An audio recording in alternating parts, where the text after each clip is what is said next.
Welcome to the ThunderCast, your Marshall Athletics podcast produced by the fans, for the fans, with your hosts, Russ Livingood and KD Hudnall.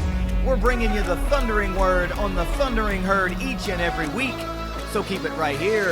The ThunderCast is on the loose.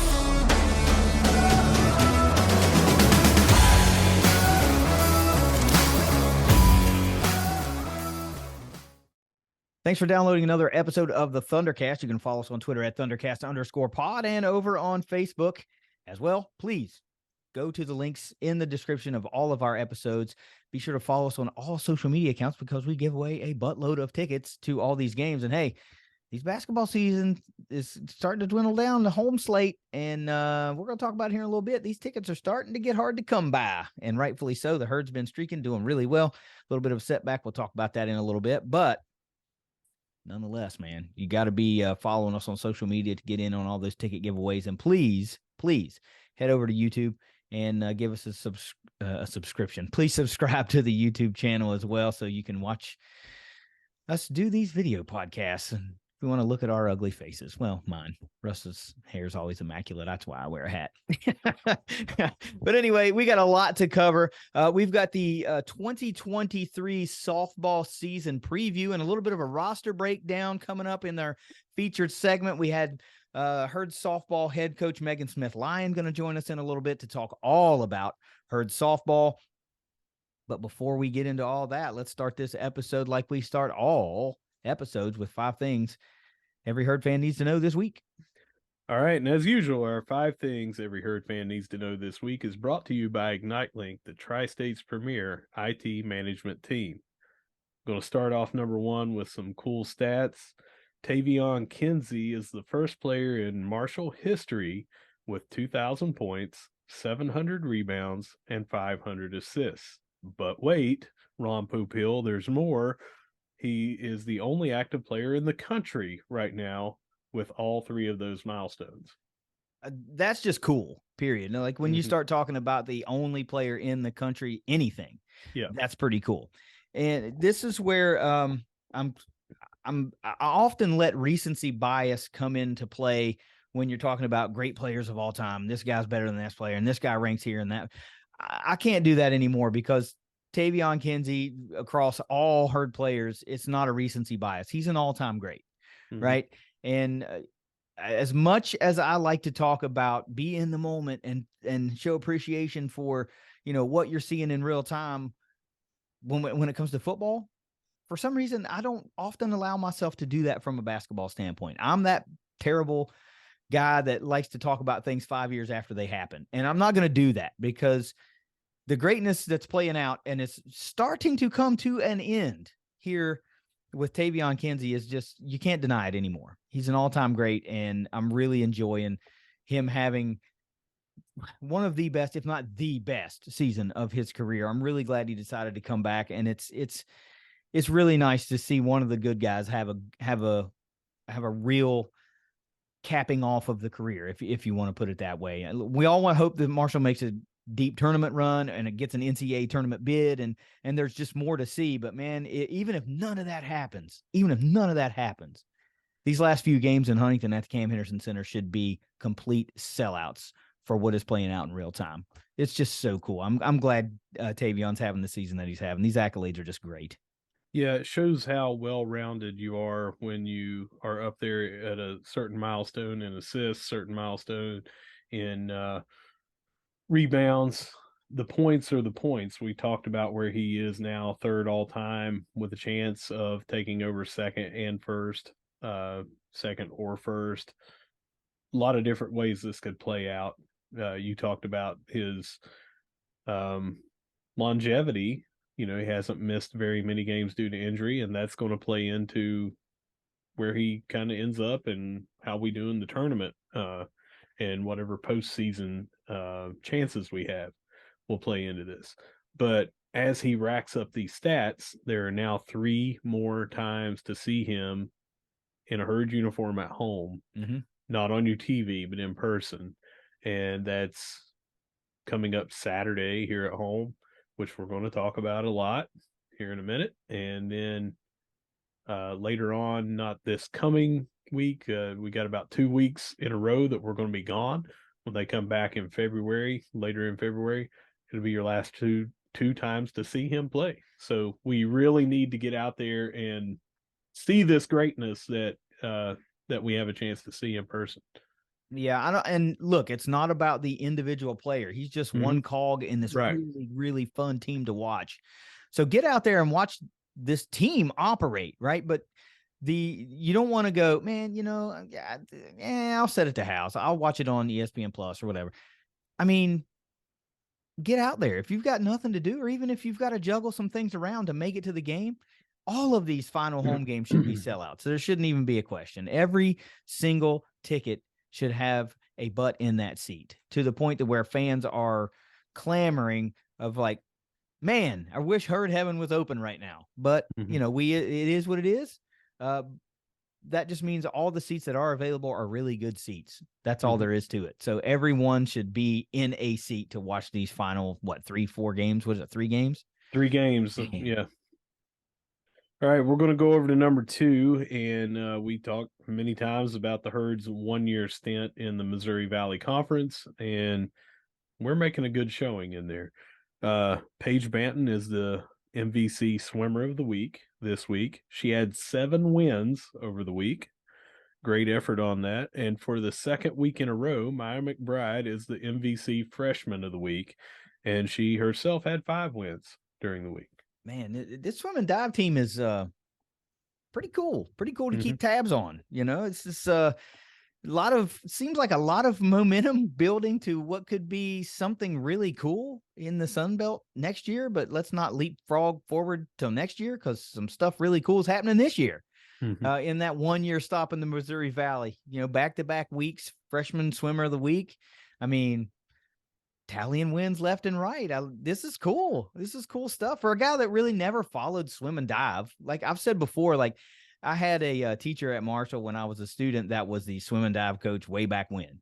And I knew we were really good way back when in the Southern Conference days, but I didn't go to Marshall in the Southern Conference days, right? So that was already history when I was there. So there was just this hiatus, and I was a fan that fell in between, I guess, peaks of the program. And now it seems like we're starting to climb again and build another peak. And it's pretty cool. It's pretty cool to see another discipline, another athletic program, on the rise for the Herd. Yeah.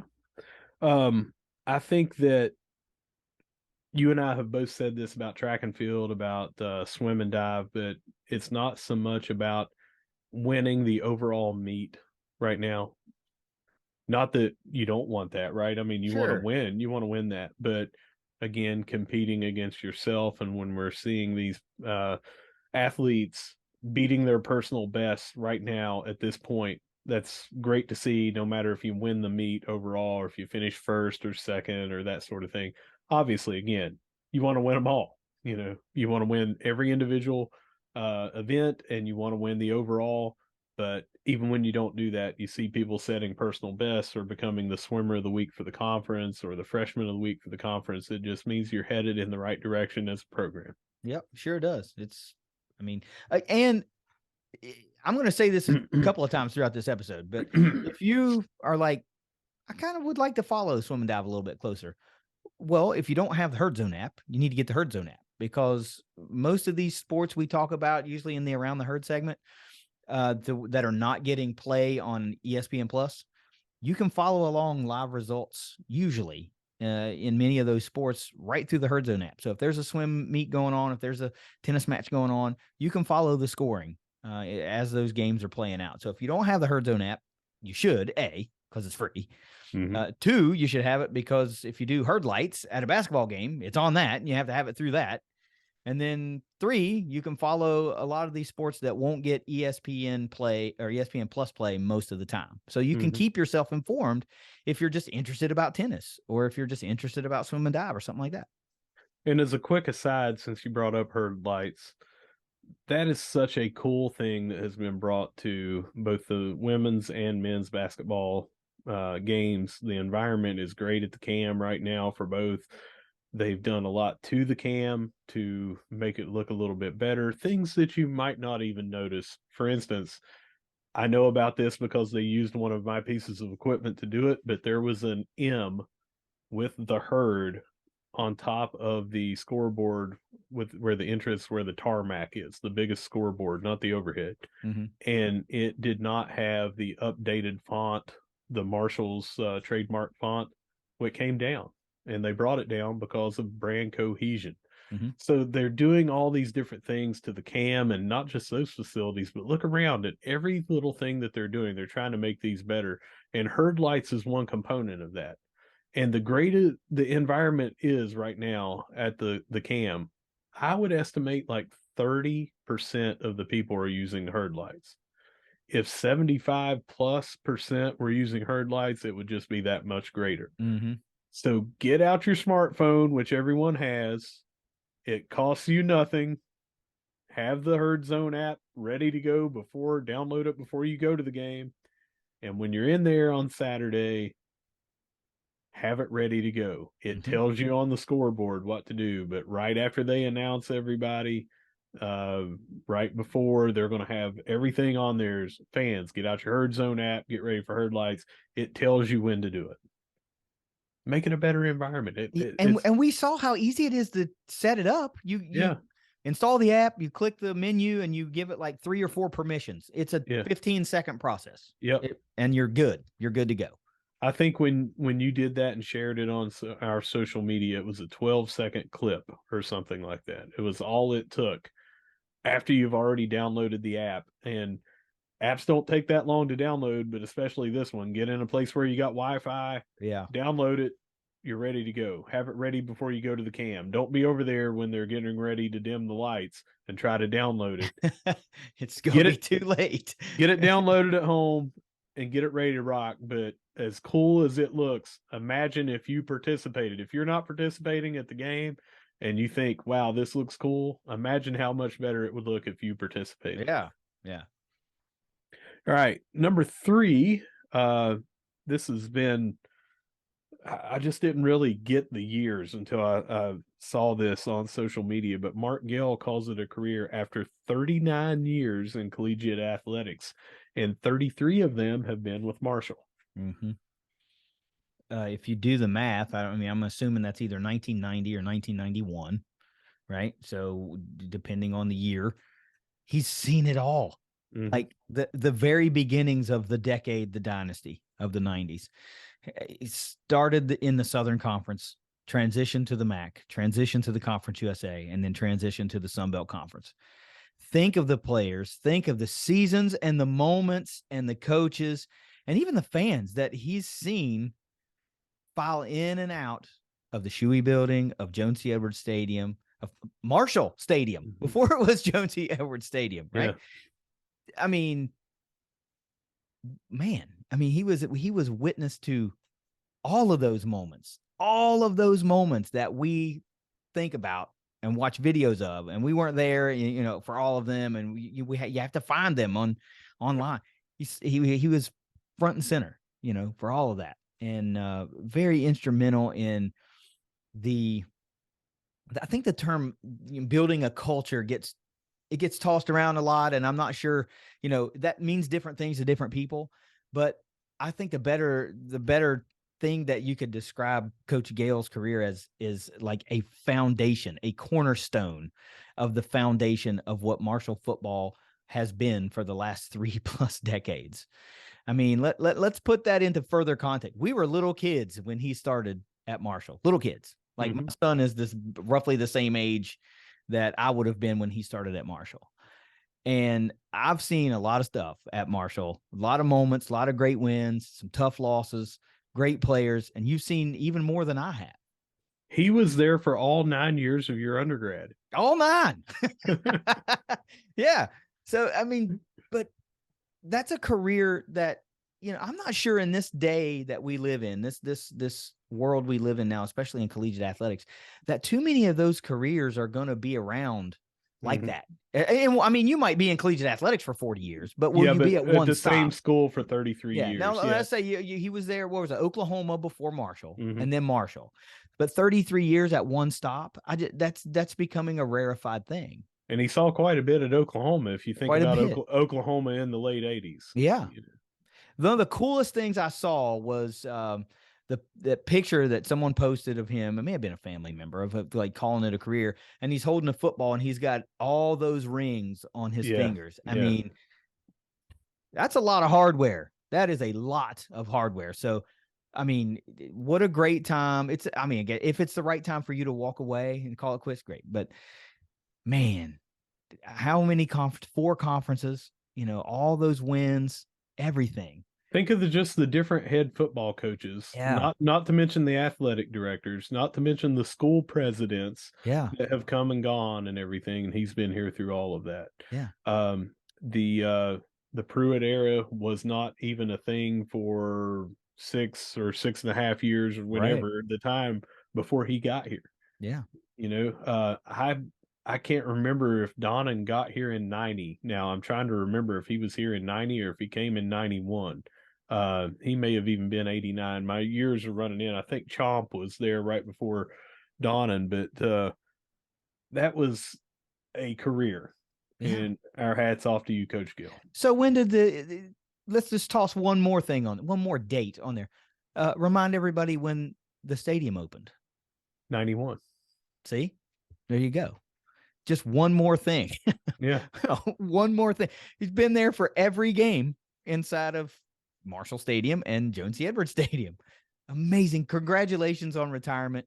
I imagine that it will be a very unique situation to be in, like not going through spring ball for the first time, not going to, because coaches and their calendars in their head go by, all right, it's report day, it's this day, it's that day, and to not have that be your clock anymore is going to be a unique scenario. So I would assume that he will still be a staple around games and game day and the facilities. But I see him in my neighborhood. But what a great guy. A career. I tweeted a career unmatched, and I really feel like that is a fitting thing. I'm not sure it will be matched again. If it does, it will be very rarefied just because of the way things work now. Sure. Number 4, we're going to move over to this. I think this is equally cool in a different perspective, but Sid Nestor is going to be inducted into our high school Hall of Fame. That's cool. That is cool. That's cool because that's a thing that you would expect to have happened like much further down the road. You know what I mean? Because she's still an active player in college. Yeah. So that must mean they hold you in high regard, right? I don't even have a high school anymore, so that was never on the table for me anyway. But I don't even have a high school, so that's never going to happen. But that's so cool, man. So that's the type of player that we have that's going to be in the circle this year for Herd softball. And we'll talk about that more when Megan joins us and we get the breakdown. And, we're expecting some big things from Sid this year. She dominated Conference USA last year.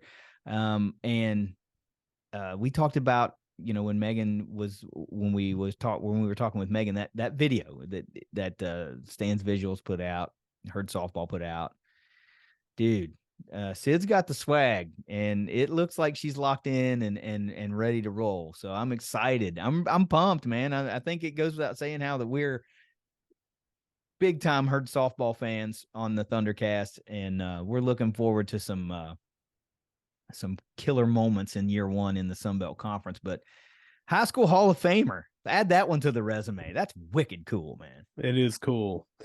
All right, we're going to finish it up with number 5 this Saturday at the Cam. We talked about getting out and seeing Tavion. There's only 3 games left. This is the first of those 3, and it is sold out. So how in the hell could you get a ticket then if it's sold out? Well, let me tell you, sir. If you follow the ThunderCast on social media, on Facebook or on Twitter, and we kind of group those together, anyone that does that, and we, randomly pick one, and it's obviously it has to be from one or the other, but they win 2 tickets for anyone that enters our contest, and we give away 2 tickets in section 203, row EE, 5 rows right into the upper deck, and we give those away. They're mid-court seats, not that bad. every single home game. And we got them on the aisle to give you a little extra leg room because it gets a little tight up there. So we tried to make it as comfy as we possibly could. So look, there's going to be 2 tickets that are going to be given away. And all you got to do is usually retweet a tweet or like a tweet or something. But just go to the game. That's really all we ask, right? If you're going to enter the contest, go to the game. Mm-hmm. Don't try to win just to win and knowing there's no chance you can go, because the whole sole purpose is to put 2 people in those seats that want to go and can go to the game. Mm-hmm. So please, if you enter, make sure you can go. And for any of our fans that have tickets and cannot go, I ask you to consider doing 2 things. One has already, well, both of scenarios have already happened before, but reach out to us, mm-hmm. tell us you cannot go. And if you cannot give or sell, I don't care either way. If you want to donate them or you're looking to get a little bit of money back, that's fine with me. That's fine with us. But we can help you because people are constantly on our feed saying, I would like to go. I want to win these tickets. It's a sellout. We know that we're going to have more than 2 people willing to go to this game. So if you cannot use your tickets, please do not let those seats go empty in a sellout situation. So the first scenario is help us help other people get to this game that want to go. Yep. If you want to charge them a little bit, if you want to not charge them, totally fine. Second scenario, go ahead. No, I was going to say, we keep our hands off of that. We'll do, all we're going to do is connect the 2 people. Yeah. All we're going to do is use our following to say, hey, here are some tickets. Yeah. First come, first serve. We'll get it out to our followers. We did that. We had a couple of good listeners tell us, messages, said, hey, we can't use these. I saw you had somebody, we tweeted out, we've got people that are looking to go. They reached out to us via DM, said, we're going to be out of town for our anniversary. Please let someone use ours. We put those 2 people in touch. Easy transaction. Done and done. So the next scenario is, if you can't use them, you can also donate these back to the ticket office, and then they can get those out to people. Mm-hmm. And if you want to do that, just reach out to the ticket office or reach out to Ryan Crisp. If you know him, they would gladly take your tickets back, and they will, because of you doing that, they'll try to help you out with a future game in some capacity. Just please, in these sellout situations, the key is to get as many people in there as possible. There are people that are wanting to go. There are people that have tickets that can't go. It's a no-brainer. Let's just get those people hooked up with each other, or have us or the ticket office be your intermediary. Yeah, it's just so easy to send tickets digitally, transfer them over. There is no reason to let your seats go unused if you can't make it. There's just there's no reason to let that happen. Transferring these digital tickets is so easy that it takes literally no time to do that. So let's get the house packed. It's already a sellout. Again, that's a great thing to have happen more than once in a season. It just shows that the support is there. We can do that. We can do this. But awesome. I mean, multiple sellouts is great. I hope that all the remaining home games, the final 3, are all sellouts. And let's just not let it have an empty seat be in the place, man. This team's rolling. They need every bit of home court advantage they can get to make the Cam even a more daunting place to go in and try to get a dub for an opposing team. Point blank. 100% agreed. That finishes up our 5 things every Herd fan needs to know this week. And as always, brought to you by Ignite Link. A super, super positive 5 things this week. Lots of cool stuff. A legendary career comes to a close. Man, I can't say again, congratulations to Coach Mark Gale on an illustrious career with the Herd. One that saw a ton of hardware make its way to the Herd trophy case and onto those fingers. Great 5 things. Look, it's about time for our featured segment of the episode. It's our 2023 Marshall softball breakdown, and head coach Megan Smith-Lyon is going to join us to give us all the details on what we can expect from the Herd. But before we get into that, let's get a quick word from our sponsors at 304carwreck.com. If you've been hurt in a wreck, visit 304carwreck.com on the web or on Facebook. Our roads are full of uninsured drivers. When they hurt you, your insurance company can become their insurance company. Insurance companies take your money every month, but they fight you when it's their turn to pay. Don't be a victim twice. Jason and Matt can't protect you from uninsured drivers, but they can protect you from the insurance companies. Find them at 304carwreck.com. We've got Marshall softball head coach Megan Smith Lyon with us again today, and we're going to talk about the 2023 softball team and season. That time of year is upon us. They're off the heels of a really exciting season from 2022. 35-18 last season, 20-1 at home, I think, is the one that everybody likes to put that star beside. I mean, it just pays to go to the dot and watch the softball team play softball. They dominate at home. Season did come to an abrupt end last year in the Conference USA tournament semifinals, but not before some magical moments the day before against Charlotte in walk-off type fashion to extend the tournament run one more day, one more dose of dot magic. It was just a great run. This season, we're transitioning conferences. We've talked about it in every other sport, and now it's softball's turn to go from Conference USA to the Sun Belt. And Coach Smith Lyon is going to talk about all of that with us. She's fresh off of a trip to Portland, Oregon for a clinic and seminar with the NFCA Portland Coaches Clinic, where she hosted a couple of seminars, one being, which we talked about just before we went on the air, which I think is so cool, creating dominant infield corners, which is just a killer title. I don't know how anybody wouldn't get excited if you're an infielder to want to know what that's all about. And also full team defensive drills, which I imagine is sort of a struggle. It's usually a positional type thing, and a lot of folks are standing around. So all of these, the knowledge I think that we have in Huntington with our coaching staff is just overwhelming. So for the second time, welcome to the ThunderCast, head coach Megan Smith Lyon. Thank you, guys. I'm excited to be on again. Well, I think we've both come a long way since the first time you were on here. And we are super excited to have you here. You know that we are big fans of Marshall softball, and we want to champion that program as much as we can and get as much excitement as we can surrounding that team, because flat out, they just deserve it, right? They're good, and they deserve all the shine that they get. Russ, and give you a minute to come in here. You've been awful quiet, and let's get things rolling and get to learn a little bit more about this softball team, shall we? Yeah, Coach, we had last year a powerful lineup. We had I talked about them being the Marshall Monster Mashers. Just seemed like 3-run home runs everywhere. Look a lot different this year, more of the same. How we looking?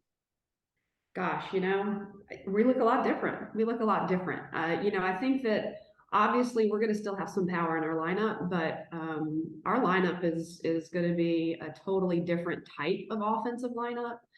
We're going to be able to have power, but we're also going to be able to mix that with speed and situational hitting. And, I think our, the thing I'm most excited about with our team is the fact that our offense is going to be so dynamic. Last year, we were super powerful, and I loved it, right? All the home runs were great, but we were very one-dimensional. We sometimes struggled because that's really the only thing that we did, and we did it well. And we had players that did it extremely well, but this year we've got lots of tools.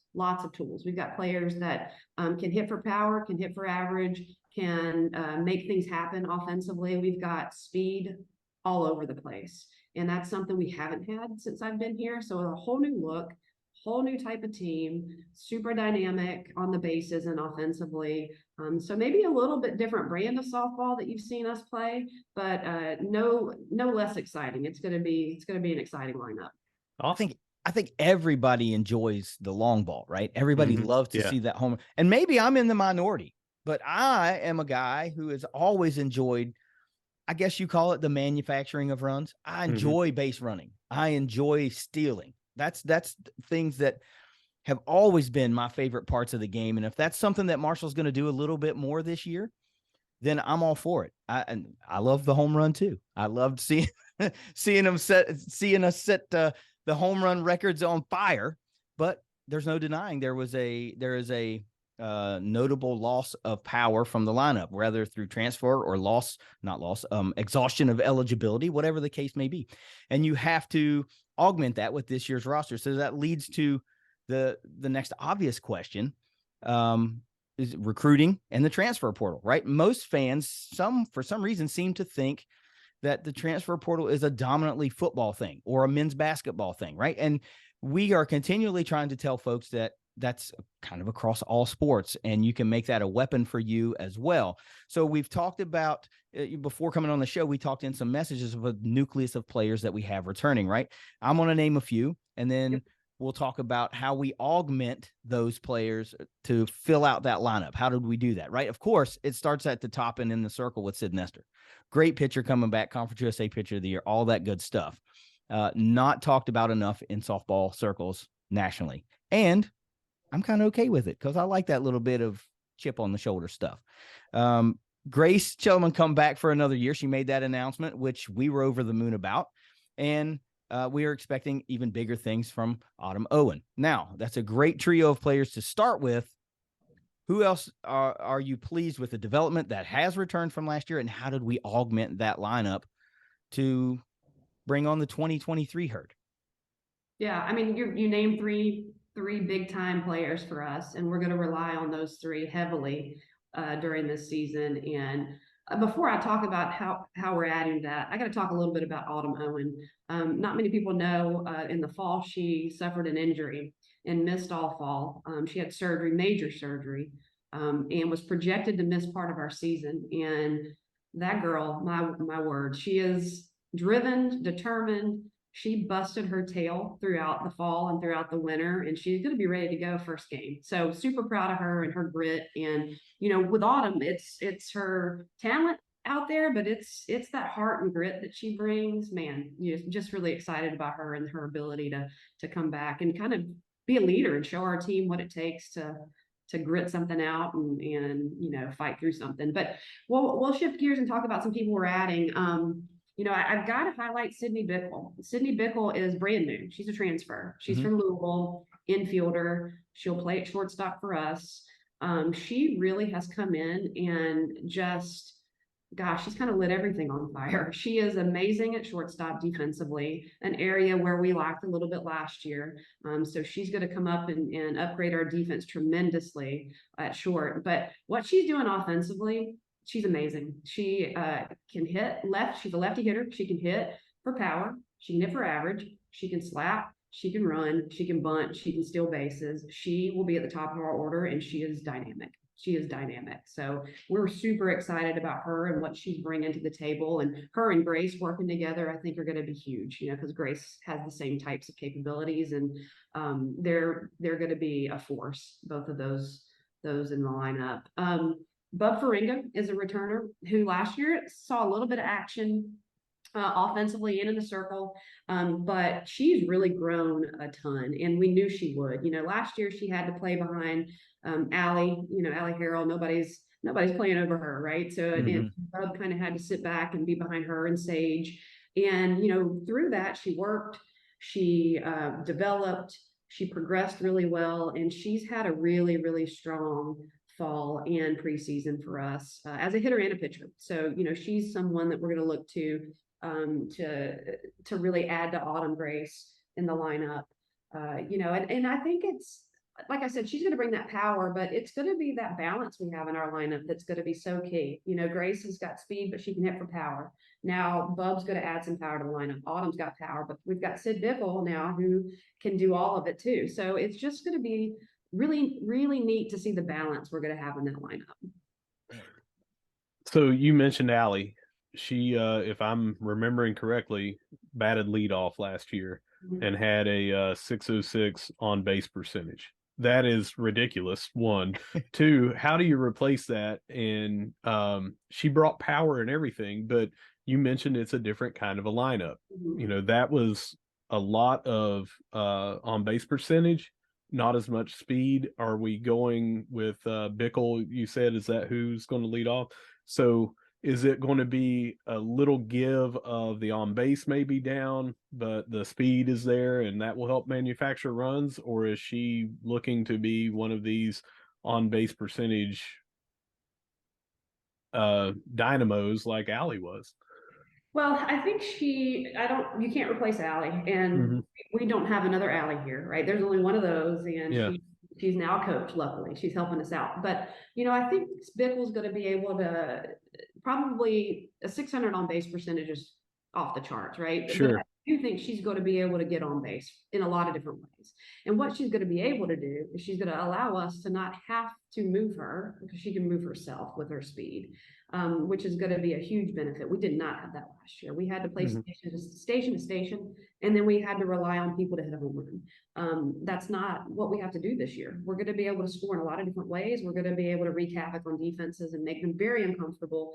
And Sid Bickle's going to be one of those people that's going to do that at the top of our order. Another person that I didn't mention, but I'll throw her name out there now. We have a freshman from Florida, Bree Godfrey, who had an incredible fall and is continuing to grow. I mean, she's young, she's inexperienced at this level, but she's a dynamo. She's a stick of dynamite as a hitter, as a base runner, as a pitcher. We love everything that she's doing, and we think she's going to be up at the top too with Sid for the same reasons. She's going to be able to get on base and do a lot of damage on the bases, and we're excited about that. So now we have built ourselves into this wonderful lineup that we're all excited about. And now we've got to put that lineup on the field in the Sun Belt Conference, a conference widely known for its softball. Without painting yourself into a corner, which is tough. I know. First of all, how in your view does Sun Belt softball differ from Conference USA softball? Then secondly, where do we stack up in year one with some of those heavy hitters? Where are we trying to fit in, in this conference? Is this just we want to try to really compete and build something this year, or no, we're ready to come for someone's throat this year? Like where do you feel that we are? Yeah, I mean, it's a tough question, honestly. Conference USA last year was a very strong softball conference with North Texas, with Charlotte, with Western Kentucky. All three had resumes to get into the regional tournament, and only one of them got in, but they had the resumes to do so. So, we kind of got a good start last year with a more competitive Conference USA. We were kind of upper mid of the pack there. Sun Belt is a giant leap forward. But like I said, with Conference USA being so strong last year, we kind of got a taste of that, which is a good thing. But, when you're talking about the Sun Belt, you're talking about teams that are World Series teams. Louisiana Lafayette's in the World Series. James Madison was just recently in the World Series. I mean, those are teams that compete to go to the World Series. So it's a step forward for sure. But, I think that our players are prepared for that. We're excited about it. Like I said, we were able to compete in a stronger Conference USA last year than it's ever been since we've been here. So that was a great experience to get us ready. Our non-conference schedule this year is tough. If you looked at our schedule, we are going to be playing Pitt. We're going to be playing Liberty. We've got Alabama, Virginia Tech. So we're trying to, get ourselves prepared for what's coming in the Sun Belt by playing some better out-of-conference teams as well. Yeah, I'm sorry. This seems like it was not like you had a say in it, the right time to transition, because Conference USA was so strong last year, and it kind of tested what Marshall was able to do moving forward and preparing. So we've seen some success from other programs, and now it just feels like maybe it's the diehard Herd fan inside. It just feels like it's Marshall softball's turn to kind of take that baton and go, all right, we'll run in the belt for a little bit. We can do this. We're ready to roll. Excitement is off the charts. We've talked about some of that out of conference slate already, just, in some of our 5 things in other weekly episodes. And we expect those games to be really highly attended. But let's not forget, all of the conference schedule is going to be just as challenging. So there's really not a bad game on the schedule to go to have it at the Dot Hicks Field. The schedule top to bottom is going to be full of top tier games, and we're just here for it. Russ, I didn't mean to cut you off. No, that's all right. No, good follow up. defensively, it's going to look differently as well this year. A couple of games that I was watching last year, it seemed like defense just at the wrong time just allowed teams back into it or lost the lead, and a couple of times maybe even lost the game. Got a lot of new players. How are we looking defensively this year compared to last year?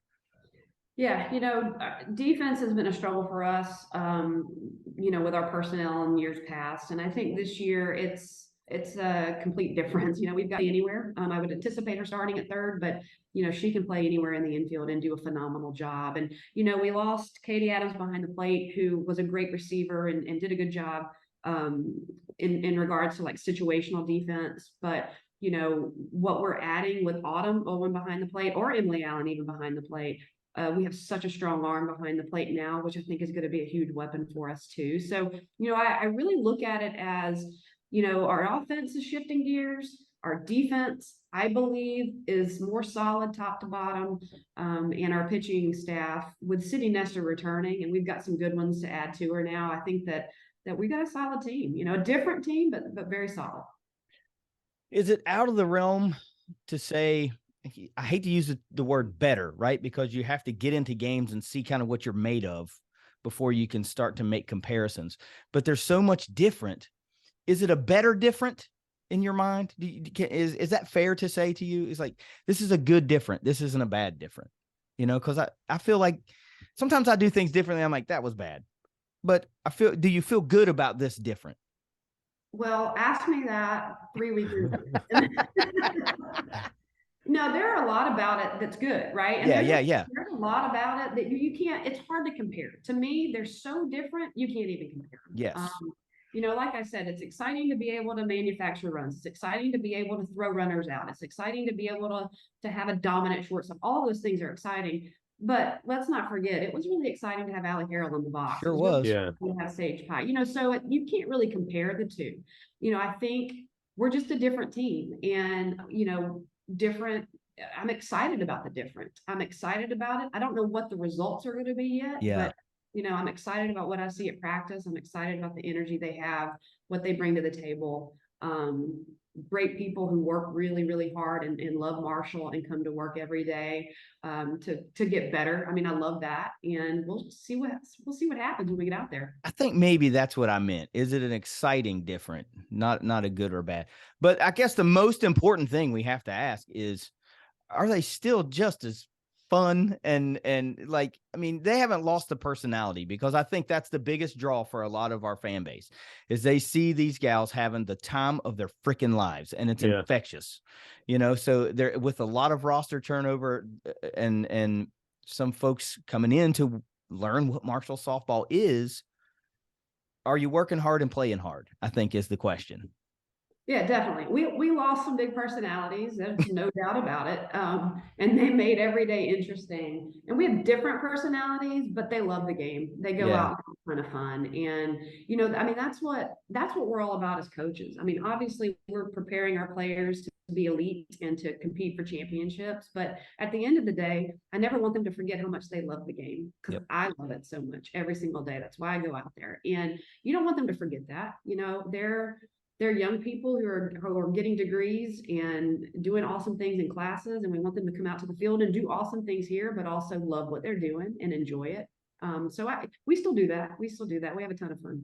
Yeah, I mean, I would hate to think that we've turned into a all business all the time. I mean, I love this softball team for many reasons, and a big part of that is that they remind me how much fun I used to have as a player many, many moons ago, and at a far lower level than, what they're competing at now. But I see that far lower. And I see that and I go, man, those were some good times, so that makes me feel good. Russ, I hope you're ready. I mean, I hope you did your homework, because he doesn't take it easy on our coaches when they come in here and talk to us. And I know he's got one locked and loaded. So good luck with this one. Tough question, and I really hate to put you on the spot, especially on video and audio and all the people that are going to be seeing this. But what would be on the Megan Smith Lyon sandwich if it were named after you at a restaurant? The sandwich. Yeah. I don't eat bread, so let me. Oh, so you're going animal style, right? Yeah. And isn't that what they call that? Animal It'd style? be like a lettuce wrap. Okay. I would go for. Gosh, that's tough. See? Told you. Yeah, well, because I'm not a sandwich gal, but I tell you, I do probably like a lettuce wrap with some turkey in it, some avocado, maybe a little bacon. That's what I would do for sure. So this reminds me of Coach Huff taking a stab at me for eating things like avocado. Hey, I like avocado too. I don't like avocado, by the way, but that's okay. So, okay. I mean, Corey's not here to defend himself, but we're going to let you do what I'm going to steal Russ's question, even though we don't have Corey. What's Corey putting on his sandwich? Right. Because you can't tell me that dude doesn't eat bread. He eats bread. Yeah. He hates mayonnaise, so there would be no mayonnaise on it. He says he hates mayonnaise, but he loves like deviled eggs and egg salad. He loves it. I'm not telling him he likes mayonnaise, but he says he hates it. So no mayonnaise. Honestly, he's like an Italian sub guy. Like he loves all that spicy Italian meat and the cheese and put all the banana peppers on it and with a side of fries and speaking my language over here. All that, yeah. Speaking my language. Look, it looks like the Marshall softball season is going to start Friday, February 10th in Leesburg, Florida, against Portland State, right around the corner, and really not that far from where I live. So you guys will open the season up down here in my neck of the woods.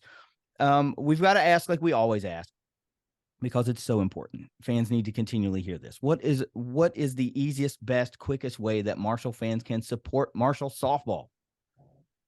Well, I mean, first, come out and support us. You know, we talk about the Dot Magic. Well, the Dot Magic is because of our fans. And they come out and they have a great time watching us, and they're a part of what we're doing. So coming out and being a part of things is, to me, the most important thing. I'll tell you what, too, that's what makes Marshall special. That's why our players want to come here and want to stay here and play, because they've got people that love what they're doing here. And not a lot of places do. You know, softball doesn't get a ton of support at a lot of schools. And at Marshall, totally different story. Our fans are unbelievable, and they come out and they support, you know, so anybody that is wanting to support us, come on out to the Dot, be a part of the Dot Magic, help us have a great atmosphere and be successful here. And, you know, and if you're from further away and we're coming close to you, come and see us. Like, we love having fans come out on the road and talk to the team. And, you know, we love that when we're on the road too. So to me, that's what we like, people coming out and being a part of this. Also, Coach, I'm sorry. Also, aside from going to the games, don't forget, join the Big Green. That helps out every team that we have. But also, I'm going to set you up with this one again. Individual team giving is available for the softball team, right? What is it? The Diamond Club, right? The other one's the dugout. The baseball team's the dugout club or something. The Diamond Club. Join the Diamond Club if you can't make it to games. If you live across the country, if you just want to or you just want to support Herd softball in a different way, give to the Big Green. Join the Diamond Club, and get your butt out to games. We can't drive that home enough. I don't want to interrupt you, but the Diamond Club, it's amazing what our supporters have been able to provide for our players. You know, obviously Marshall takes care of us and we get everything we need, but there are some things that are above and beyond that elite programs have that we're getting because of our Diamond Club and people that contribute. Our athletic trainer, her name's Becky Callaher. She's amazing. She handles all the medical needs of our team. She's with us all the time, but there are certain things she needs when we're on the road that we don't have right now. High level equipment to help our players recover, to help them prepare for games. And we just placed an order today, $3,000 worth of equipment that we didn't have in our budget, that came from our Diamond Club, that came from the Big Green Fund. So, and these are things that we need to compete in the Sun Belt, and our supporters are helping us do that. So yeah, absolutely. Getting on there, and that money does go directly to us. We are getting things that directly help our players get better. And it's for those players, not for us or things we think are cool. It is to help our players become elite athletes and be able to compete in the Sun Belt. So yeah, absolutely. Go to the Big Green, help us out there too. We would love it. Yep. If you want to compete at a championship level, you have to be able to support at a championship level. And Marshall makes it easy to do that. There are several avenues to do that, and we try to drive folks to those areas all the time. Russ, what do you got? Coach, one final question from me. We talked a little bit about the move to Sunbelt. We talked about Dot Magic. and everything at the dot and fans coming out. But since you were on here last, there have been some big announcements. There's also been the start of the baseball stadium, which we talked a little bit about last time. There's some stuff that is exciting and going on, but scoreboards and all the different upgrades that are going to be happening soon. How excited are you and the rest of the staff about that? And just tell us all about it. Yeah, well, first and foremost, I am so excited for the baseball program and those young men that represent Marshall and go out there and work every day to be great. I'm so excited for them. You know, this is something that they needed for a long time. And the new coach, I met him. He seems like an awesome, awesome person, and he's going to be a great coach and do great things. And we couldn't be, when they switched the site, we were so excited. We thought that should have been what it was the whole time. Yeah. To have this opportunity to pair us and give us kind of like our own little complex. We love it. We're so excited about it. They're working out there. It's, it's caused a lot of mud and a lot of noise for us, but we welcome it. We're just tickled that they're going to be beside us. And, we're going to kind of piggyback and get some stuff too, which I like. I think one of the things that is so impressive about our new athletic director is his commitment to all sports. And, when his focus obviously was to get a baseball stadium built, right? We need it. They've needed it for a long time. So that's his focus. But, he was very upfront that this is baseball, but we want to make sure that you guys benefit as well. Like we're not just doing baseball. We want to make sure that we're taking care of your needs and some of the things that you need upgraded. So yeah, school board is something that we needed. And that's coming, not this season, I'm told next season, knock on wood, right? I hope, right? So the scoreboard is one area that's getting upgraded. Lights, we don't have lights. So there was a lot of talk about baseball not having lights where they were playing. Well, we don't have them either. And so that's an issue. It's an issue in the Sun Belt. We're the only team that doesn't, so we're one of the only teams, I would say, in the country that doesn't. So adding lights is going to be big. And that's coming as well. They're also adding an indoor softball ops building. So we have a clubhouse right behind our dugout, but we don't have an area for our team to meet. We don't have an area big enough to do video. We don't have an indoor where we're able to use whenever we need it. And we go across the street, which is great, but they are going to be building a building here for us. So we're going to have our own indoor facility. We're going to have an area where our team can gather together to eat meals, pre and post game meals, to have meetings. We're going to have a video room where we're all able to sit down and watch video. These are things we don't have now. These are things that we need, and we're excited about those things that are coming. So, I'm excited for those things for us. I'm just excited for baseball to get what they need, because baseball's tough in the Sun Belt too. And so yeah, we both need support and a lot of help to help us continue to build these programs. Yeah, that was a lot. I'm sorry. I remember back when we talked before. Those were both you and Corey. When we had you both on, you were both talking about some of those same things, needing these particular facilities, the lack of not being able to watch a video.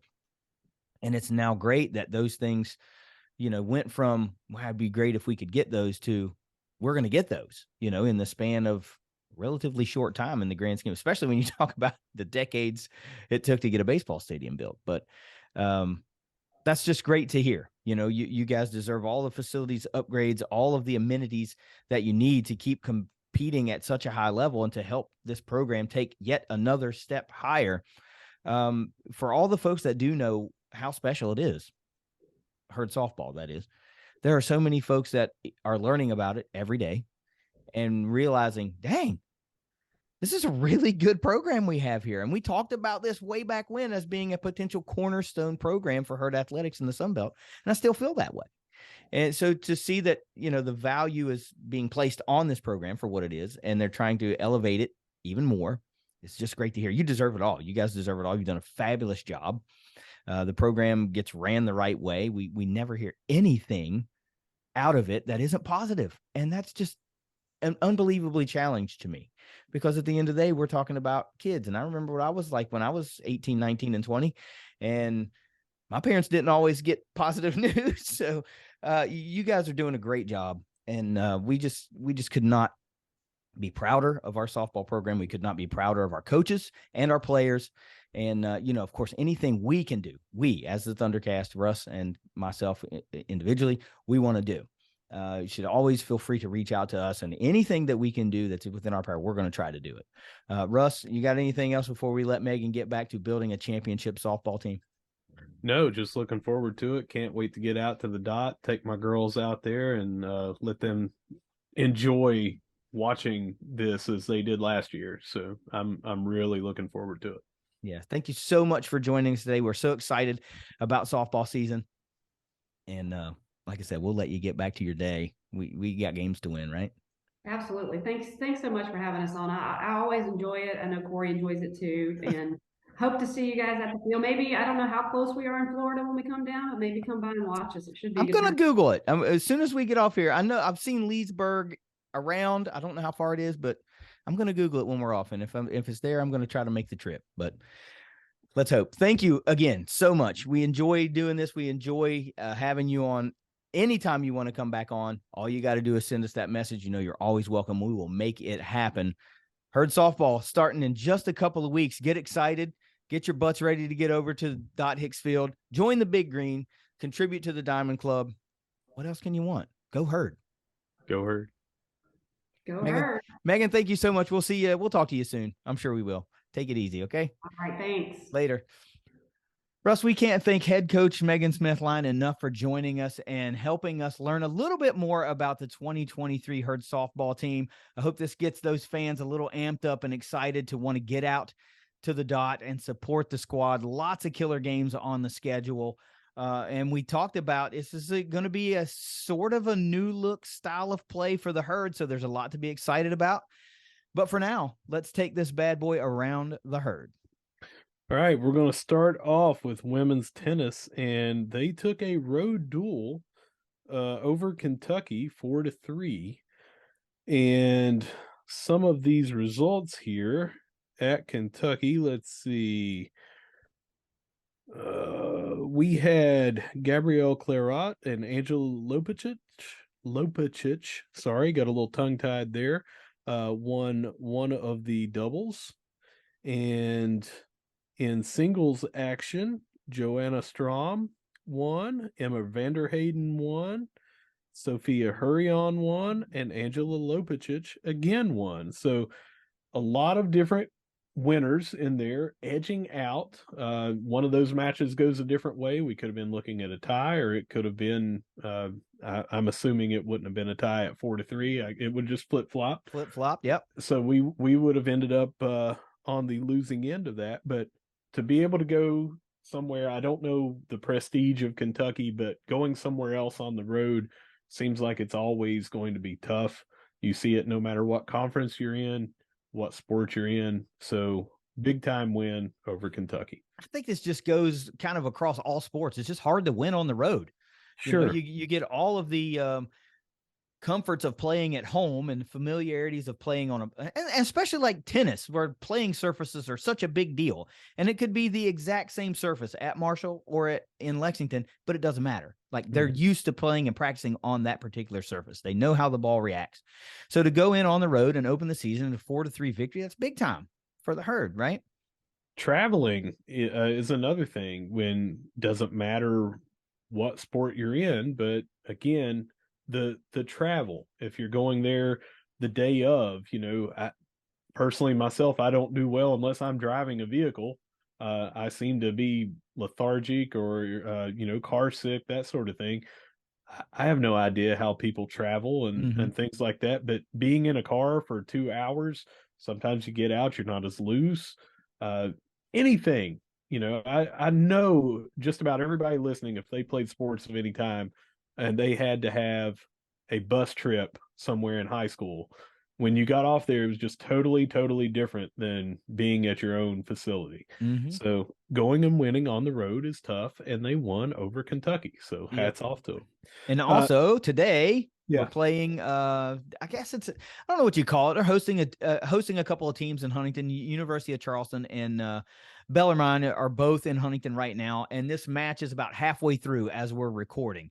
The University of Charleston portion is done, and Bellarmine is about to start. So we won't have results on that part by the time this posts, obviously.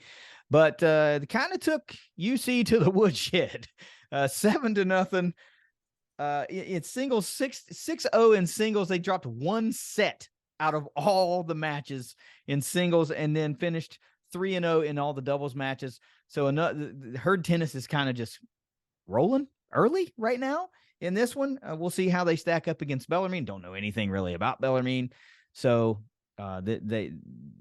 we won't have the results by the time we're done recording. We may touch on it the next time we record, but excellent. I don't know how you can get much better of a start than 7-0 against the first team in the match of the day. So kind of kicking it, kind of rolling. Gotta love it. I mean, what more can you say about Herd Tennis?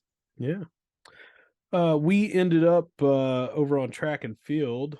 We had a Friday, Saturday event over at Liberty. And the Friday events, Asha Bora, who is a freshman from Hurricane, set a personal record in a win for the, the 5K. She was at 18 minutes and just over 10 seconds. Again, that was a personal record for her in that win.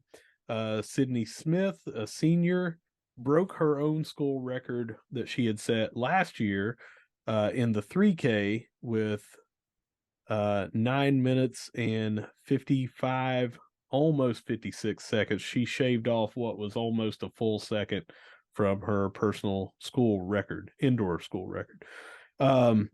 They had several different second and third place finishes, but those were the only wins.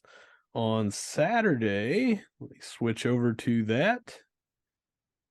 They ended up winning 6 events on that day to end, and I have the first places here. We've got Alicia Wood in the high jump. She came in first with 1.67 meters. Macy Mayjoy first in the pole vault, 3.95 meters.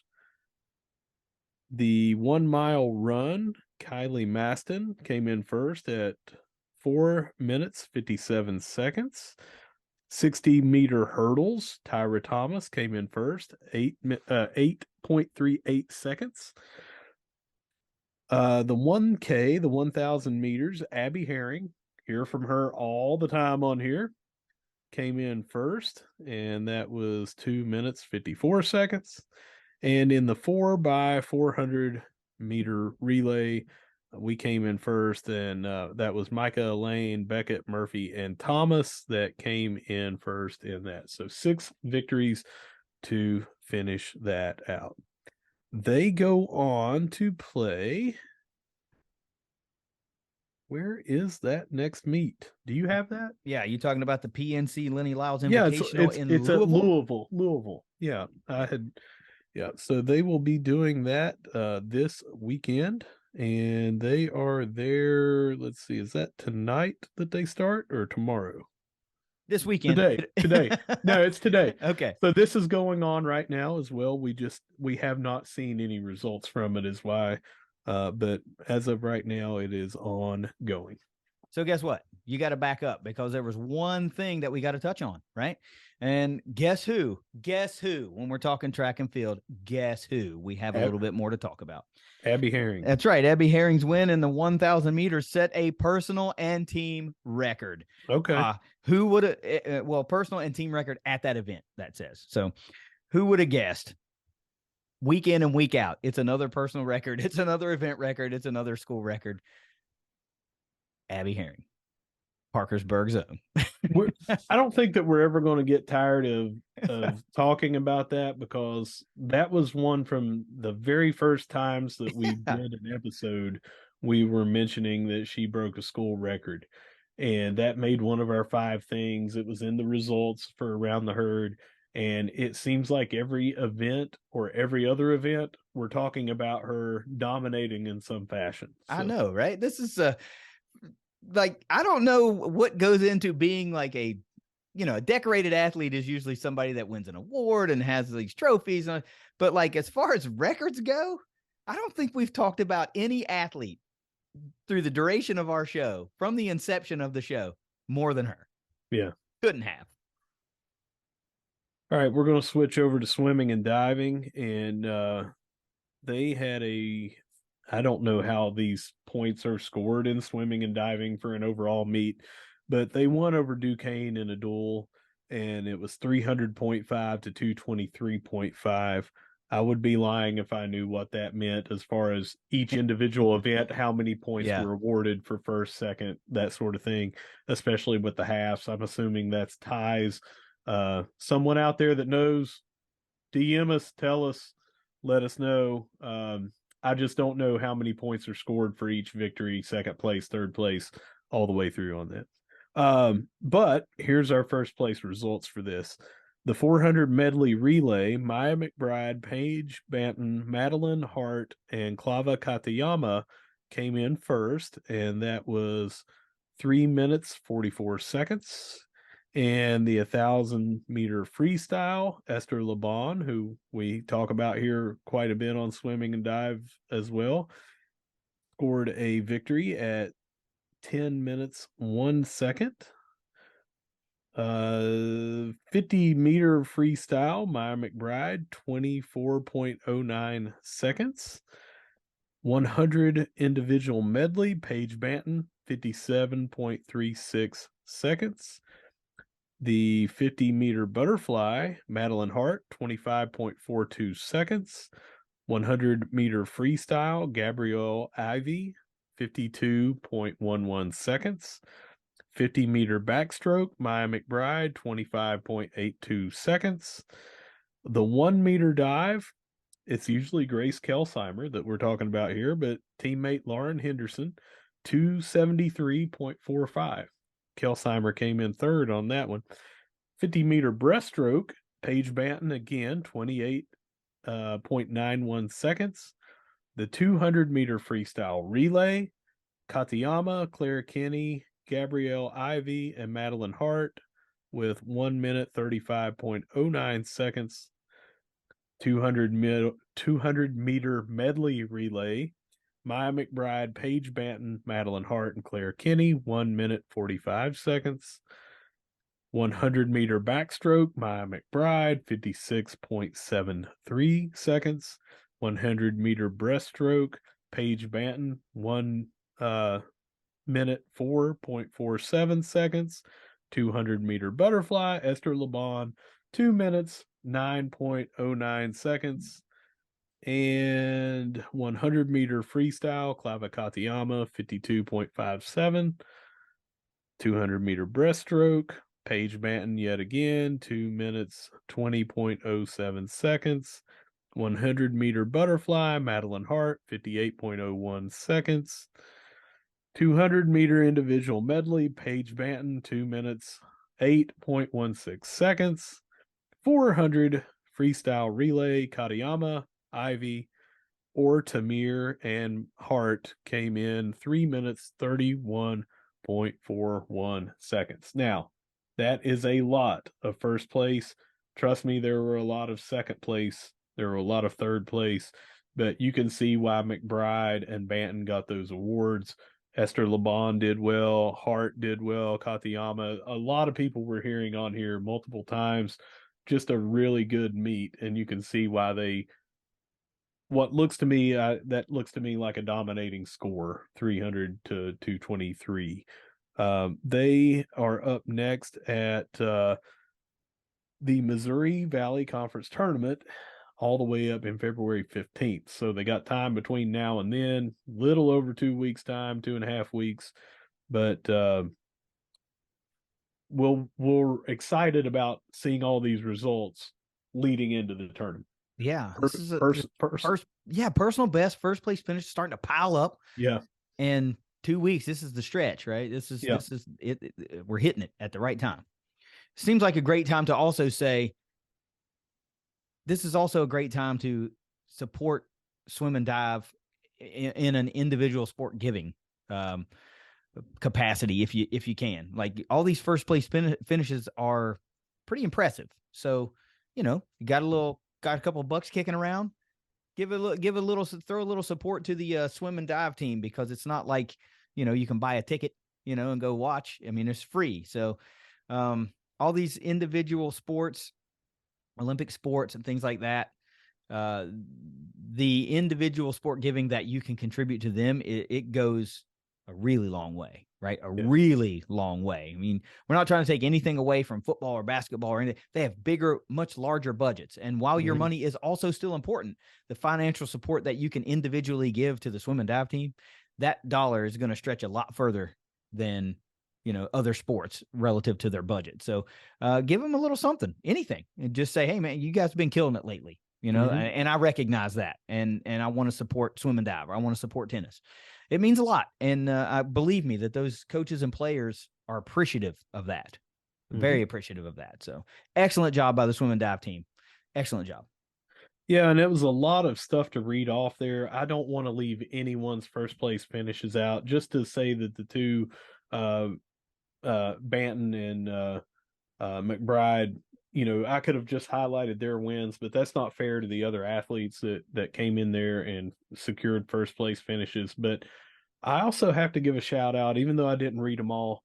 There were a lot of second and third place finishes and stuff like that. And again, your things that you're doing, you're competing against your own teammates, you're competing against other individual athletes from other schools, but you're competing against yourself. And we got the tournament coming up, and the ThunderCast cannot wait to hear how well we do at the MVC tournament.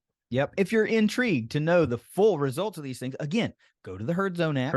Click on swim and dive, and you can get the full results to all of the competitions from each sport that we have there. So if you're a swim and dive nut and you want to know more, there you go.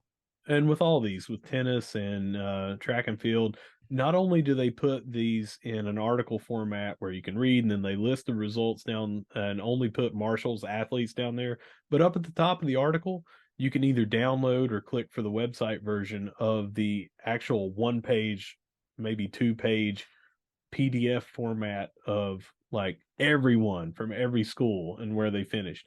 I prefer trying to read that for this medium that we're on here. But if I wanted to look at everything, it's really easy to see who came in first. If our athlete came in second in the article, you could see how close they came. Yeah, how off of first they were, or how nip and tuck it was. Yeah. So I encourage everybody. Again, I see people on social media, I see people on message boards, they'll ask about these things.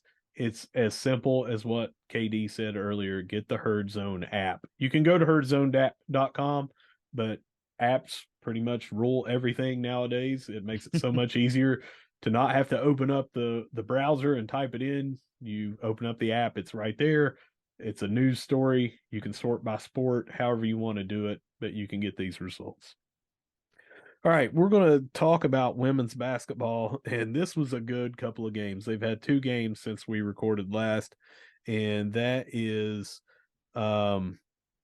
Southern Miss on Saturday of last week, and they won 53-52 with a very, very, very wild ending with a couple of steals from both teams to end up Abby Beeman had a steal with seconds to go on the clock to secure our victory, 53-52. We'll get into that here in just a minute.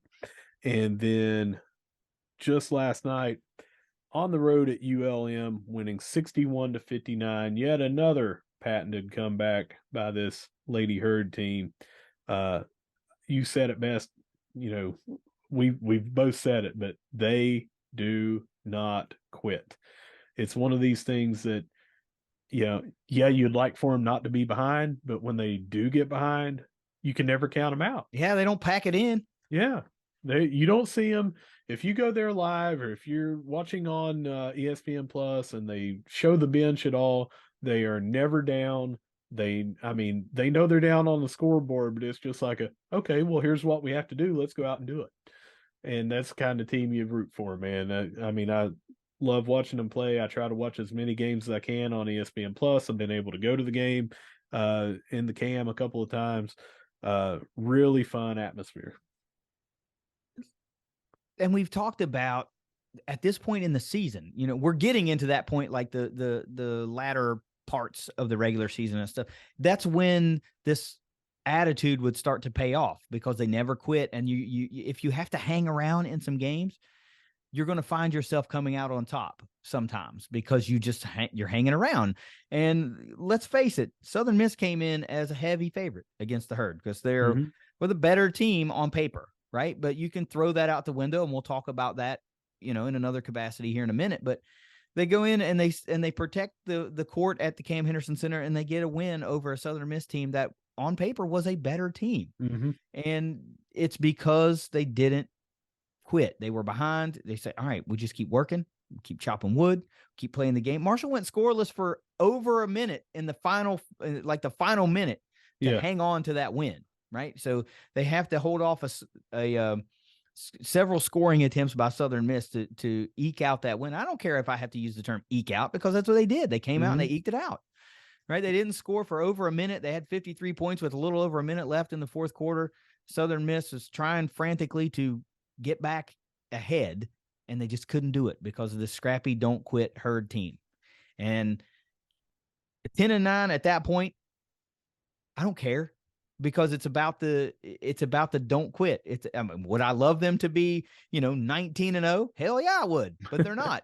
But I sure do appreciate a hard working, hard fighting 10-9 ball club. I do appreciate that. And this game, there were some cold streaks, especially from three, with Rochella Scott and Abby Beeman combined went 1 for 15 from behind the arc. But Meredith Mayer came off the bench and went 3 for 7, 3 huge threes, a couple of them during one stretch. You just got to love this team. It's like, who's going to step up? And it's not always a starter. Usually we're talking about Rochella Scott and Abby Beeman being number 1 and number 2 in the box score on points. But right here off the bench, Mayer was second in points. And again, hitting 2 big threes. She hit 3, but 2 big threes seemingly within 3 trips down the court. I can't remember now because it was last Saturday. But as I was watching the game, that stood out, that threes when we needed them. Yeah. Even your best players have an off night, right? And that's when you need this team to step up and pick up the slack a little bit. Meredith Mayer did that, 11 points off the bench.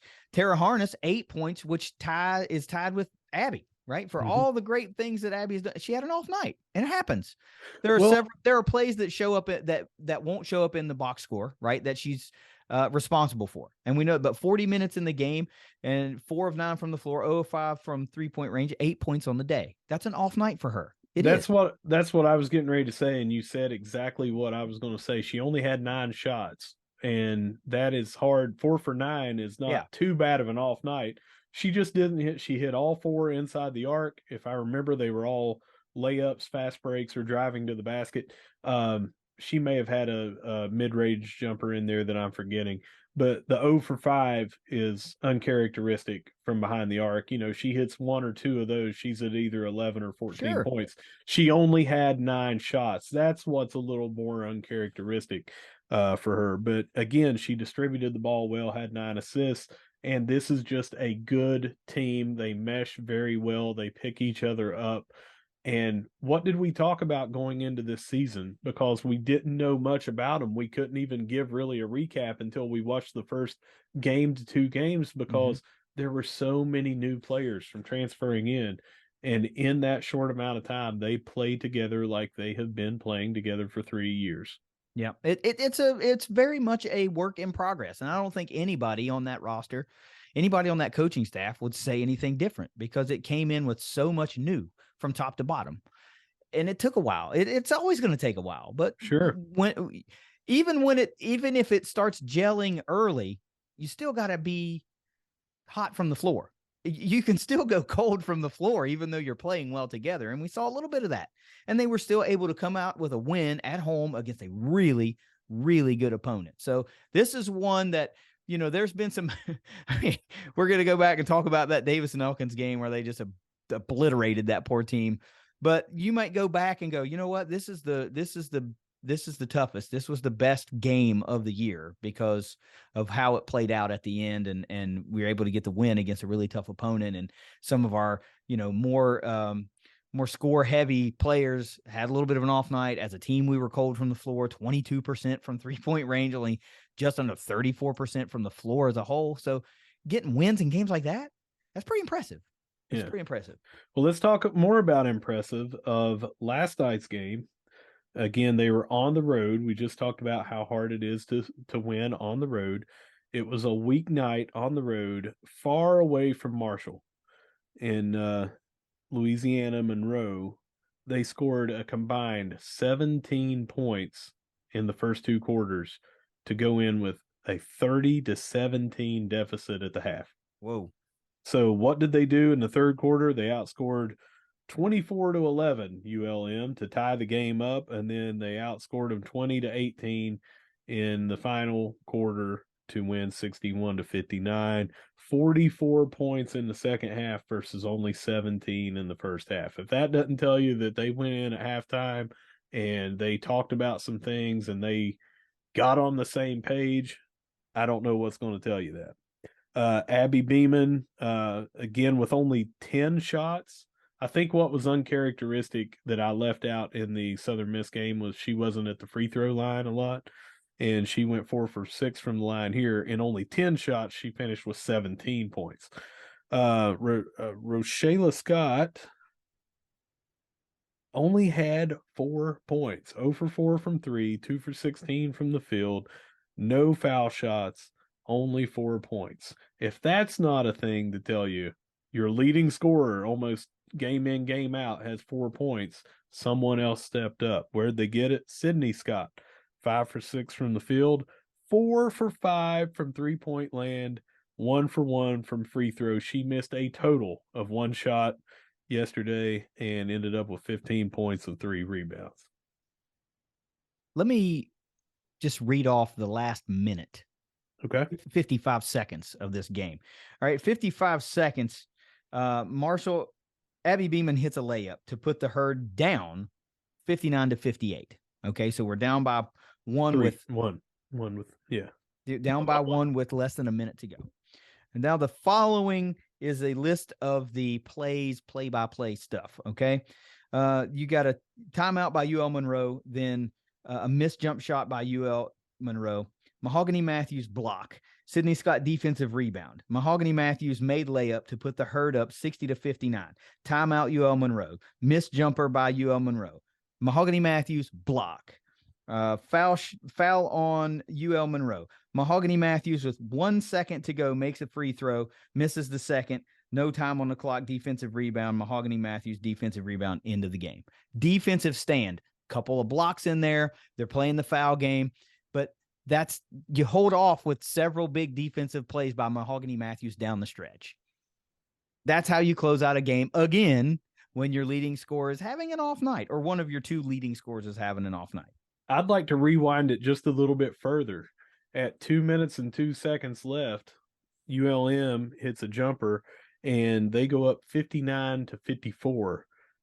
That would be the last points they scored. The last 2 minutes and 2 seconds, we did not give up a point. We scored 7 in the last 2 minutes and 2 seconds to come out with a victory.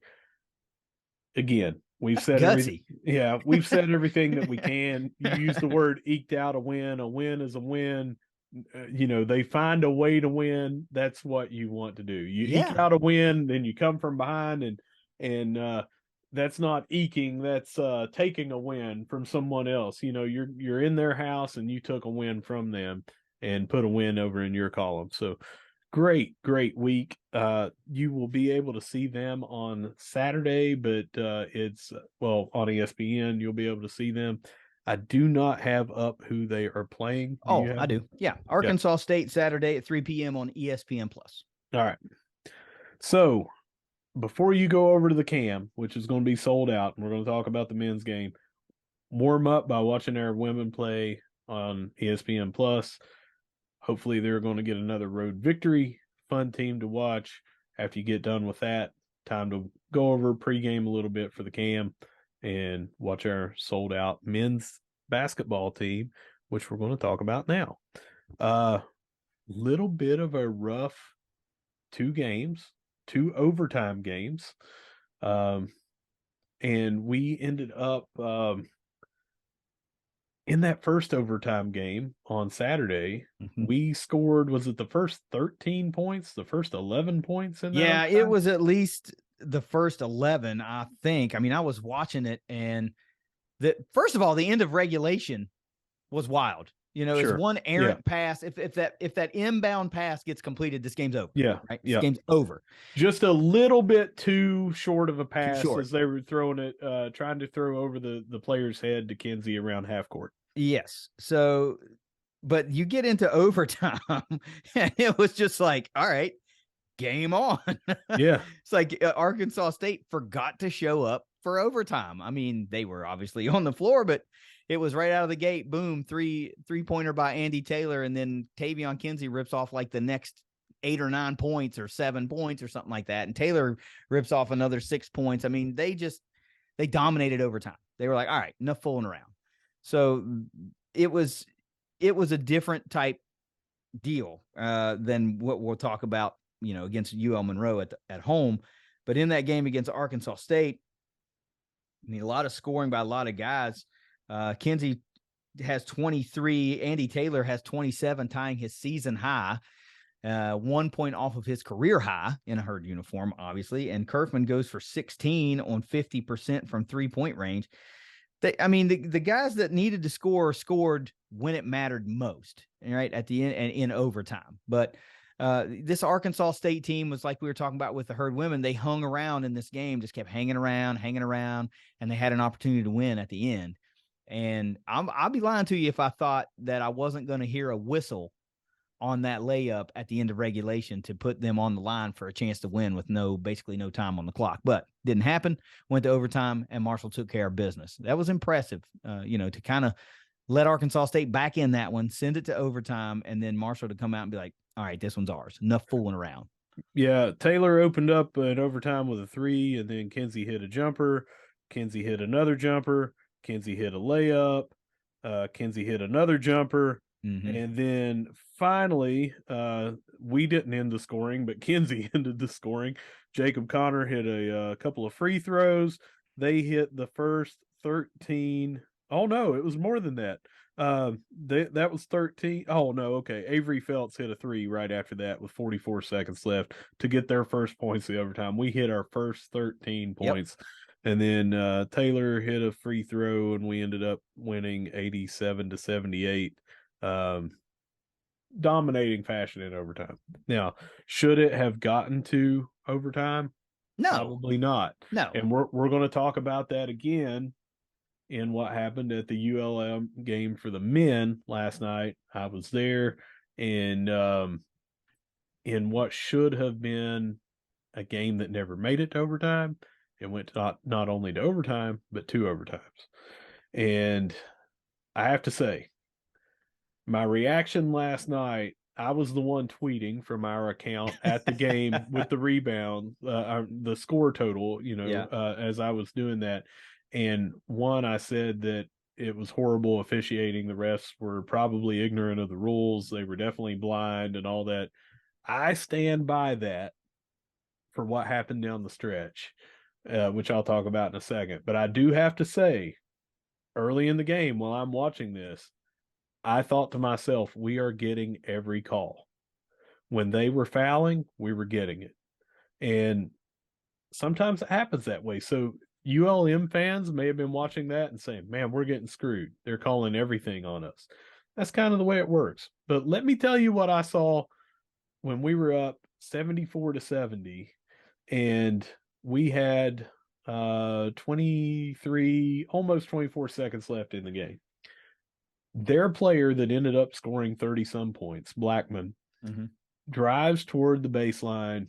And for those of you that are not watching on YouTube, I've got my hands up. Cam Kerfman was standing with his hands up, and he was just there going to take a charge or whatever, but he definitely wasn't fouling. Blackman did what I wouldn't call a full Euro step, but went away from him. But in doing that, he lost the ball himself. It went off of him. He threw his hands in the air in a big production. It went out of bounds. It should have been our ball. At that point, you inbound the ball, you take your foul shots, you're up 4 to 6 points. Game seems to be over. Nope, that ref called a foul. They showed it on the overhead scoreboard. It was not a foul. I don't know what in the hell Cam Kerfman could have done besides just he was standing there like a statue and the guy went by him and he didn't touch him, not with a leg, not with an arm, and they called it a foul. So of course this player who was red hot, Blackman, hits both free throws. We go to inbound the ball. We're still up, I don't know, 13 seconds to go at this point. We're up by 2. All you got to do is inbound it, get fouled, hit a couple of free throws. So we're throwing it into Kerfman, who's pretty much money from the free throw line. The ULM player held his jersey for 3 full seconds as he was trying to run to get the ball. It was right in front of a ref. They didn't call it. That should have been a foul, maybe even a technical foul, which would give us possibly 4 shots. Kerfman didn't get to the ball on the inbound. It was a loose ball. It got stolen. The guy takes it immediately up for a layup, ties up the game, and we go to overtime. It should have never gone to overtime. That's why I was so upset with the refs. I've never seen that at the end where they just said, you know what, that's a foul for you standing there. And you know what? That's not a foul for him holding the player back by his jersey. That's assault, brother. Yeah. Hey, Ryan Taylor, I thought he was all the way up at half court, pointing and like he's holding his jersey. I mean, it could not have been more blatant, and it was right in front of the refs. And I just have to say too, man, I've been to several games. I've watched just about every game on ESPN Plus, and we have a major problem with the clock this year. They had to stop and review. They had to reset the shot clock and stuff like that. I don't know what the problem is. I don't know if it's operator error. I don't know if it's a mechanical error, but it really took us out of the flow last night in that. And that's my observations from being there on the foul situation and the several games that I've watched, and all of them that I've watched on TV. We have a problem with the clock. Well, I was not able to see any of this game last night. And then when I got in the position to where I could finally check on it, it was over. And initially I thought the Herd had won because on the ESPN app, they had the women's score ahead. I was like, oh, great. They won close when it was close. And then I come to find out they did not win. And then I saw the flood on the timeline of people, usually I take the, the refs are horrible because my team's losing, tweets with a grain of salt, because that seems to be the go-to. So I didn't have any frame of reference about anything that had happened, but hearing what you were saying, it sounds like it was pretty merited, because you're not a guy who looks for an excuse, right? No. Like you get beat. Right. But when it's things that are super egregious like that, and it's like, okay, you missed one. All right. That kind of sucks. Well, you missed 2 that changed the trajectory of the game and ultimately end in a loss for the Herd. Well, then you get a little bit more vocal about it. But here's what I'll say about that. Even though it sucks, right? Marshall was streaking. They were doing well. Maybe they need this loss, right? To go to work a little bit right here to finish out the season. I'm not saying they're not working hard. None of that. Right. But you get this attitude like, oh, okay, so they want to try to take it away from us now. So now we have to work. Oh, we're the new kids on the block. We're the first year Sunbelt team. They don't want us to win. Whatever you got to tell yourself. Whatever galvanizes that locker room a little bit to go out and just dominate even more, to leave no doubt, to not let a game be so close, to win in spite of referees maybe calling it a little one-sided, maybe not, maybe it's perception, whatever, but just taking care of your business, dominating in a more dominating fashion. Maybe it's a good thing, right? It's better that this loss happens now than in Sunbelt Conference first round of the tournament. Yeah. So and you might see this be a galvanizing driving force that motivates this team and does turn them into an NCAA tournament team. Maybe. Yeah. And where can we work on something? Number 1, boxing out and rebounding. We got dominated on the boards the last 3 games, and it has been trending in that direction. But we are not boxing out. We're not getting those tipped balls to ourselves. Seems like people in the low post are trying to bully us around, but our shooters are not following our shots. And we got out rebounded by a total of 21 rebounds last night. Yeah. It was very similar in the Arkansas State game, and we got out rebounded by quite a bit. I don't remember the totals, but I think it was 13 to 17 rebounds against Texas State. So we've got to do a better job on the boards. Also, last night we had a lot, and this could have been, I'm not a baller anymore. I'm not on the court anymore. Never was all that good in the first place. But so you were a baller? Yeah. No, I balled. was. Come on, I balled. Yeah, it is little league, but I tore it up. But, no, with the dribbling and the penetration and like just the general ball handling, there was a lot of loose balls that we lost, turnovers. Even if we got them back, it took away some sure baskets or allowed the defense to have more time to come out and defend us and things like that. So just little things like that, shoring up your ball handling and blocking out, rebounding, kind of the basics. Maybe we had with the road trip, maybe so many wins in a row. I don't know. Yeah. All I know is it's been a problem the last couple of games, and neither of those games go to overtime if we're not out rebounded by more than a dozen rebounds, in my opinion. Yeah, that's what I'm saying. Like a little refocus, a little attention to detail, taking care of the little things again, the things that were getting you those wins that maybe you're not paying as close attention to as you were when this win streak started. Well, now you got to start a new one. So you got to refocus, recalibrate, and come out ready to roll. Anyway you slice it, another big opportunity is coming up this Saturday, and it's a sellout crowd. You're going to have an opportunity to win a couple seats from us, right? 7:00 tip. ESPN Plus, heard setting at 17-5. Still plenty of momentum on this season. Everything is still in front of them. They can still be a top seed in the Sun Belt Conference tournament. They can still win the Sun Belt Conference and the conference tournament, and go to the NCAA tournament. All of it's still there. So there's no reason not to pack the house out and see another win streak get started. Yeah. Final thing that I want to say about men's basketball is we've had Kinsey being our dominant player for a while, but we've also had Cam Kerfman hitting those 7 threes, different things going on over these last few games.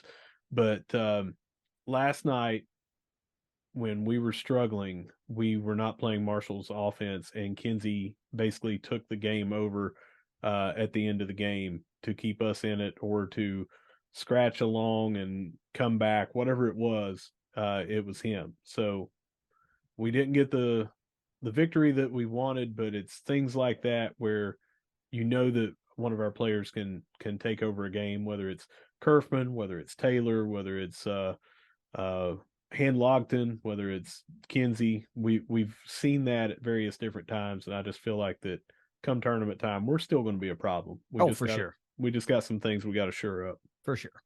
If that's all we got, man, let's wrap it up and take us out of here. Yeah.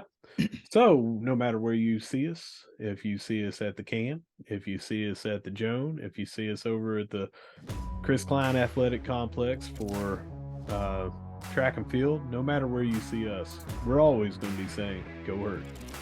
Go Herd. It's the ThunderCast. We'll see you next week. Later.